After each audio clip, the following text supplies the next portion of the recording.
2024년 새해 첫 주일 아침입니다. 우리 옆에 분과 인사 나눠볼까요? 새해 복 많이 받으세요. 새해 복 많이 받으세요. 우리가 종종 하는 새해 인사말은 참 다른 사람을 축복하고 또 듣는 사람, 하는 사람 기분 좋게 만드는 좋은 인사말인 것 같습니다. 그런데 오늘 제가 더 좋은 인사말 하나 알려드리려고 합니다. 우리 옆에 분과 이렇게 인사해 보겠습니다. 새해 복이 따르는 사람 되세요. 새해 복이 따르는 사람 되세요. 어딜 가든지 무엇을 하든지 복이 따라 붙으면 여러분 얼마나 좋습니까? 그렇죠? 올해 여러분이 하는 모든 일에 축복이 따르는 그런 한 해가 되시기를 주님의 이름으로 축복합니다. 아멘. 하지만 이런 생각 드는 분 계신가요? 목사님, 하는 모든 일에 복이 따르면 참 좋겠는데 요즘 같은 힘든 세상에 그게 가능할까요? 네, 가능합니다. 왜냐하면 복이 따르는 사람 되십시오라는 이 인사는요, 새해 첫 주일이라 제가 여러분의 마음을 좋게 해드리려고 하는 인사말이 아니라 성경이 약속하는 바이기 때문입니다. 그 약속이 오늘 본문인 신명기 28장에 나와 있습니다. 오늘 말씀을 통하여서 모든 일에 하나님이 약속하신 복이 따라붙는 그러한 한 해가 되시기를 다시 한번 주님의 이름으로 축원합니다. 아멘.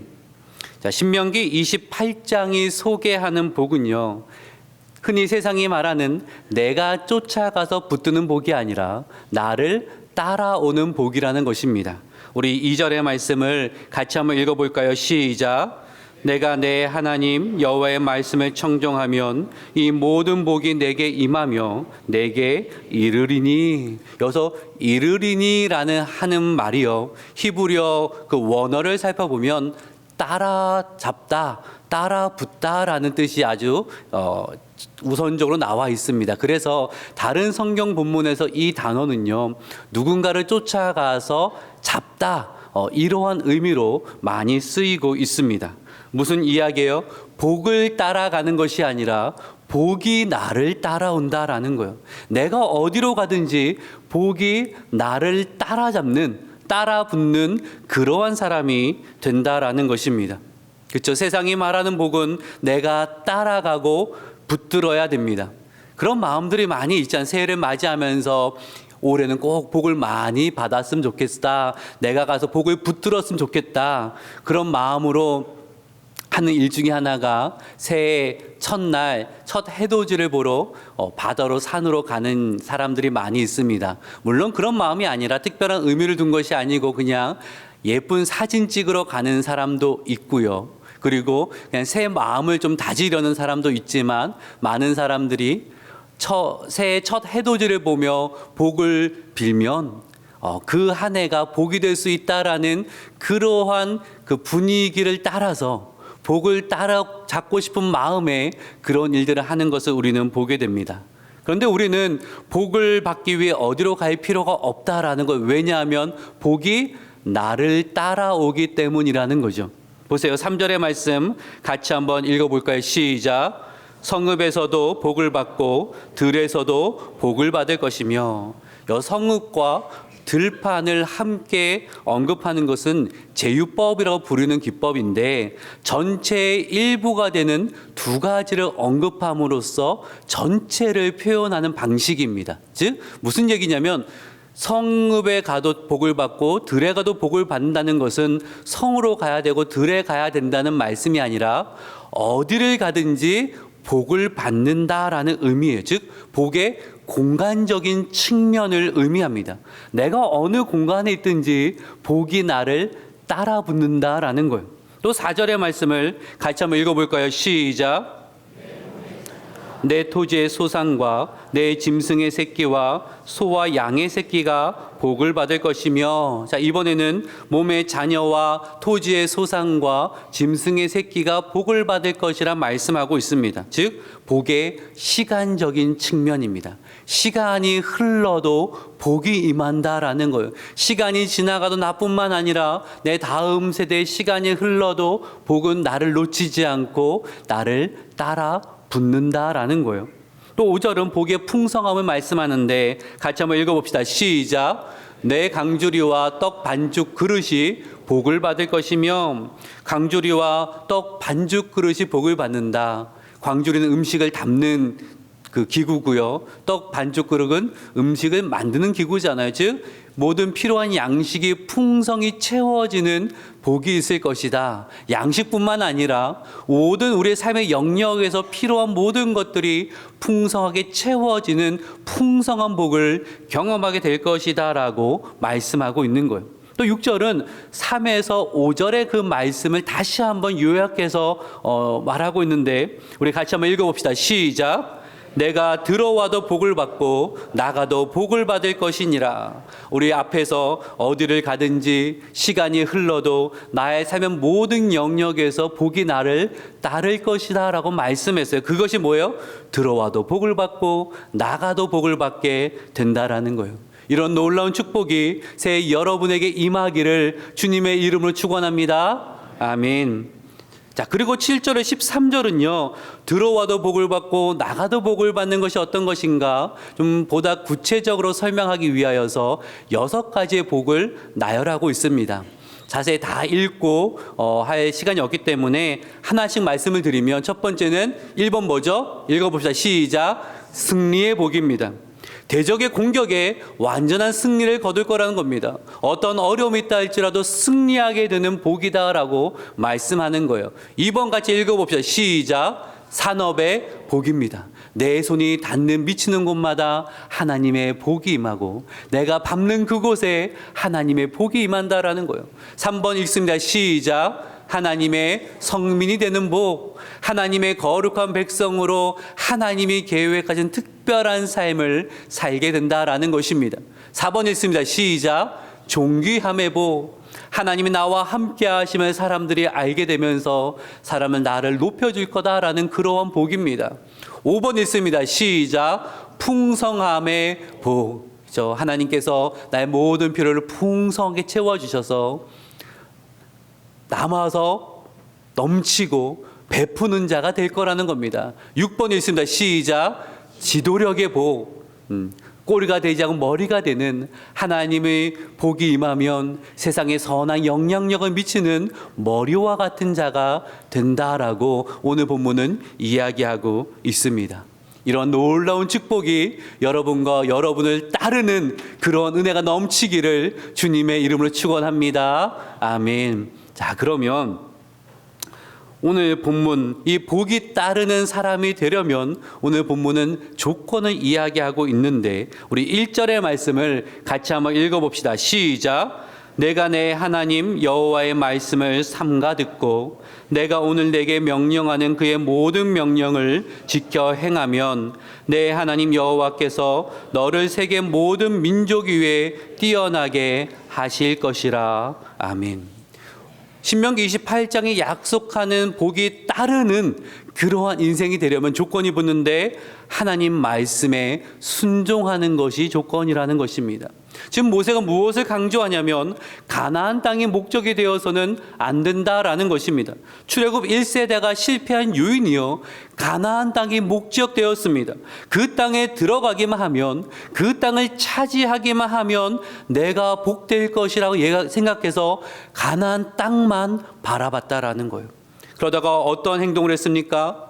한 번은 모세가 그 언약을 받기 위해 시내산에 올라가잖아요. 시간이 길어지면서 이스라엘 백성들이 마음이 불안하니까 아론에게 금을 가져오면서 금송아지 만들라 그러죠. 그 금송아지 우상 만들어 놓고 이 금송아지가 우리를 가나안으로 인도하는 하나님이다라고 말하면서 경배하고 축제를 벌이는 어처구니 없는 짓을 했습니다. 그로 인하여서 하나님의 큰 징계를 받게 되었잖아요. 이스라엘을 복되게 하는 것은 가나안 땅이 아니라는 것입니다. 하나님이 이스라엘의 복의 근원 되심을 말씀하고 있는 거예요. 가나안 땅을 차지했다고 자동적으로 복이 임하는 것이 아니라 하나님이 복되게 하셔야 복된 삶을 살아갈 수 있다라는 거예요. 그래서 오늘 본문에서 모세는 이스라엘 백성들에게 말씀에 순종하는 삶을 살아야 된다. 그래야 복이 너희를 따라올 것이다라고 말씀하고 있다라는 것입니다. 사랑하는 여러분, 올해 여러분의 소원이 무엇입니까? 대학 입학, 취직, 결혼, 물질, 건강 등 여러 소원을 가지고 새해를 맞이하셨을 것입니다. 저는 여러분이 소원하신 그 모든 것들이 성취되어지기를 간절히 소망하고 축복합니다. 하지만 여러분을 복되게 하는 것은 무엇을 이루고 누리는 것에 있지 않다라는 것입니다. 여호와 하나님이 나의 복의 근원 되심을 꼭 기억하시기를 주님의 이름으로 부탁드립니다. 아멘. 하나님 말씀대로 살아야 되는 거예요. 내가 소원하는 바가 이루어져서 그것이 내 삶의 복으로 작용하는 것이 아니라 말씀에 벗어나면 안 된다라는 것입니다. 하나님이 축복하셔야 복이 따르는 인생 된다라는 겁니다. 신명기 28장을 흔히 축복장이라고 부르잖아요. 그런데 내용을 보면요, 저주의 메시지가 더 많습니다. 축복의 메시지는 14절인데요. 저주의 메시지는 54절입니다. 거의 4배 가까이 많습니다. 그러면 이것을 축복장을 말할 수 있는가? 그래서 혹자는 이거 축복과 저주의 장이라고 말해야 되는 거 아닙니까? 아니, 저주의 내용이 더 많이 나오니까 저주장 비슷한 거 아닙니까? 라고 그렇게 생각할 수도 있는데요. 하지만 저는 28장 전체를 축복장이라고 말씀을 드리고 싶습니다. 그 이유를 설명을 드리자면 오늘 본문은 모세의 설교입니다. 여러분, 설교를 하는데요, 축복의 메시지보다 저주의 메시지를 훨씬 많이 하고 있는 거예요. 왜 그럴까요? 이 모세의 심정을 전 이 한마디면 잘 표현이 되는 것 같아요. 이렇게 표현하고 싶어요. 모세의 잔소리다. 모세의 잔소리다. 여러분, 부모가 자녀에게 잔소리를 합니다. 어떤 아이가 인터뷰하는 거 봤는데 물어봐요. 잔소리를 뭐라고 정의할 거냐 물어봤더니 딱 정확하게 얘기해요. 기분 나쁜 얘기라고. 나를 기분 나쁘게 하는 것이 잔소리를. 조언은 뭐냐? 그거요? 더 기분 나쁘게 만드는 거라고. 그 자녀가 듣기에는 안 좋을 수 있어요. 하지만 부모는 그럼에도 불구하고 자녀에게 잔소리를 하게 됩니다. 왜요? 자녀 잘 되기를 바라기 때문이죠. 모세도 마찬가지예요. 이스라엘 백성이 가나안 땅에 들어가 잘 살기를 원하는 마음에, 소원하는 마음에 잔소리가 길어지는 겁니다. 제발 잘 살아라. 제발 그 땅에서 하나님의 복이 따르는 그러한 인생이 되어라라고 이야기를 하는 거예요. 그런 의미에서 신명기 28장은 축복의 장이라고 말씀드릴 수 있습니다. 자, 그러면 모세는 어떤 복을 말씀하고 싶은 걸까요? 세상이 말하는 복과 모세가 전하는 축복에는 어떠한 차이가 있을까요? 신명기 28장에 말씀하는 복이 무엇인가를 우리가 바로 이해를 하려면 신명기의 역사적 배경과 전체적인 개관을 좀 알고 있어야 됩니다. 신명기는 이스라엘 백성이 가나안 땅에 들어가기 직전에 요단강 동편 모압 평지에서 이스라엘 백성들에게 전한 설교입니다. 이스라엘의 출애굽 1세대는요, 하나님께 불순종하다가 가나안 땅에 들어가는 일에 실패했죠. 40년간 유리하다가 광야에서 다 생을 마감하게 됩니다. 이제 출애굽 2세대가 가나안 정복 임무를 물려받은 상황입니다. 모세 역시 1세대와 함께 죽게 되어서 함께 들어갈 수가 없는 겁니다. 그래서 자신이 받았던 시내산 언약 내용을 출애굽 2세대에게 상세히 알려줄 필요가 있었던 거예요. 그래서 작성된 책이 바로 신명기입니다. 신명기의 개관적인 구조를 좀 설명을 드리면 1장부터 28장까지는 시내산 언약을 다시 설명해 주는 부분입니다. 여기서 모세는 십계명의 내용을 설명을 해주고요. 그리고 가나안 땅에 들어가서 어떻게 율법을 따라 살아갈 것인가를 자세히 설명을 합니다. 그리고 나서 모든 내용의 결론부가 28장입니다. 28장을 도식하자면 이렇게 간단하게 도식할 수도 있어요. 순종 이꼬르 축복, 불순종 이꼬르 저주. 순종하면 축복받고 불순종하면 저주를 받는다. 아주 간결한데요. 이 간결한 것을 내 삶에 적용을 해보자면 큰 문제가 생깁니다. 왜요? 우리가 하나님 말씀에 온전히 순종을 잘 하지 못하는 것입니다.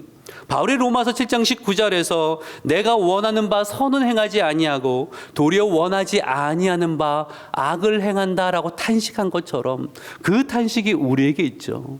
하나님 말씀대로 살아가고 싶은데 번번이 실패할 때가 참 많이 있습니다. 우리 지난주 시간에 한번 돌아보세요. 송구영신 예배에 모여서 사무엘상 7장의 말씀을 들으면서 전심으로 하나님을 찾으며 그리고 우상을 제거하고 하나님만을 섬기겠습니다. 그를 통하여서 하나님이 주시는 평강과 승리의 복, 에베네셀의 축복을 경험하기를 원합니다라고 다짐하고 결단하고 기도했잖아요. 그런데 일주일 어떠셨습니까? 전심으로 하나님을 찾으셨습니까? 하나님만의 바로 섬기기 위해 말씀에 철저히 순종하셨습니까? 불과 며칠 만에 무너지는 연약한 나의 모습을 발견하게 되는 거죠. 지난 한 주간의 삶을 되돌아보더라도 1절부터 14절의 이 축복에 해당하기보다는 오늘 본문의 15절부터 68절까지 이르는 저주에 해당하는 것이 나의 삶이 아닌가라는 생각이 든다라는 것입니다. 그럼 큰일 난 거 아닙니까? 우리는 복된 삶을 살아갈 수 없는 걸까? 이런 고민이 우리뿐만 아니라 그 모세의 설교를 듣는 출애굽 2세들에게도 동일하게 있었을 것입니다.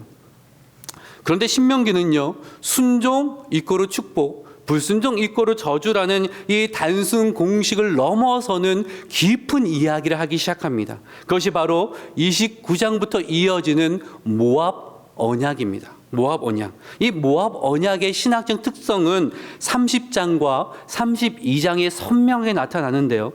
30장 2절과 3절의 말씀입니다. 너와 내 자손이 내 하나님 여호와께 돌아와 내가 오늘 내게 명령한 것을 온전히 따라 마음을 다하고 뜻을 다하여 여호와의 말씀을 청종하면 3절은 같이 읽습니다. 시작. 마음을 돌이키시고 너를 긍휼히 여기사 포로에서 돌아오게 하시되 내 하나님 여호와께서 흩으신 그 모든 백성 중에서 너를 모으시리니. 아멘. 하나님이 뭘 말씀하세요? 이스라엘 백성이 율법을 제대로 지키지 않아서 포로 생활로 유배가게 될 것을 예언하십니다. 하지만 하나님 말씀은 회복으로 이어진다라는 거예요. 너희가 유배 가서 포로 생활한다고 할지라도 너희가 회개하고 돌이키면 다시 돌아오게 할 것이다. 회복시켜 줄 것이다. 그 이후의 내용을 보면 이전보다 더 번성하게 될 것이라고 말씀한다라는 거예요. 32장에는 모세의 노래가 나오는데 동일한 내용을 노래합니다. 이스라엘이 하나님을 떠나 불순종의 길로 가게 될 것이고 그로 인해 징계받을 것이지만 하나님은 이스라엘을 버리지 않으실 거라는 거예요. 결국에 회복시켜 주실 것이고 하나님의 복된 민족으로 세워 주실 것이라는 겁니다. 그러기에 모세는 다음과 같이 이스라엘을 축복하는데 신명기 33장 29절의 말씀 같이 한번 읽어봅시다. 시작. 너는 행복한 사람이로다.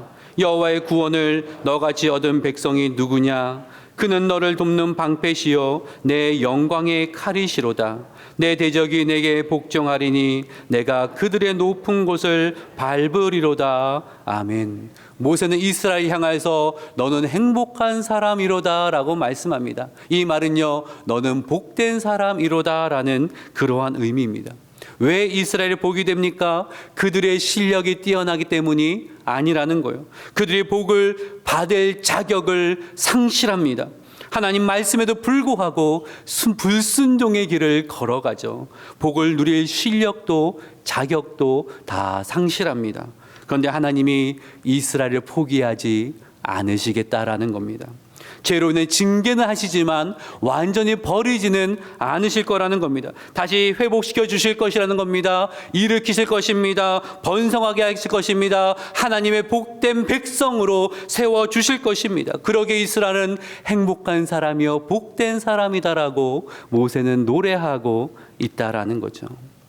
그러기 신명기에서 말씀하시는 복은요, 무엇을 성취하고 가지는 것에 있지 않습니다. 진짜 복은 복을 주시는 하나님을 알아가는 것에 있다라는 거예요. 다시요. 진짜 복은 복을 주시는 하나님을 알아가는 것에 있다라는 것입니다. 말씀을 순종하는 목적은 복을 누리기 위함이 아니라는 거예요. 말씀의 순종을 통하여서 하나님을 체험하고 하나님을 알아가는 것이 목적이라는 것입니다. 그러면 그 세상에 그런 복들은 덤으로 주시겠다라고 말씀하시는 거예요. 여러분 생각해 보세요. 우리의 순종이 하나님께 복을 받을 수 있는 근거가 되겠습니까? 우리의 순종이 하나님 앞에 얼마나 형편이 없습니까? 순종을 복의 조건으로 말씀을 한다면 우리 중에 복을 받을 수 있는 자격되는 사람은 얼마나 될까요? 저는 탈락인 것 같아요. 하나님을 가까이 함이 복인데요. 우리가 어리석어 자꾸 세상으로 나아가니까 하나님 말씀하는 거예요. 나를 가까이 해라. 말씀대로 살아가. 그럼 내가 복을 부어줄게. 그리하여서 하나님을 가까이 함이 복이라는 사실을 깨닫게 하시겠다라는 거예요. 당연히 해야 할 순종임에도 불구하고 그 순종의 길을 걸으면 내가 복을 덤으로 줄게.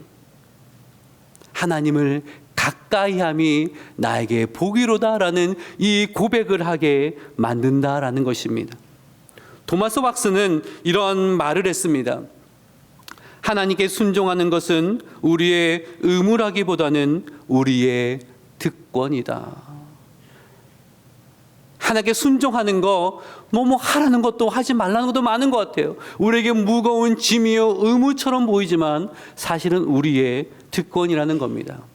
여러분, 부모가 자녀에게 밥 먹어라, 공부해라, 뭐 해라, 뭐 하지 말라라고 말씀하는 것이 자녀에게는 무거운 의무처럼 들립니다.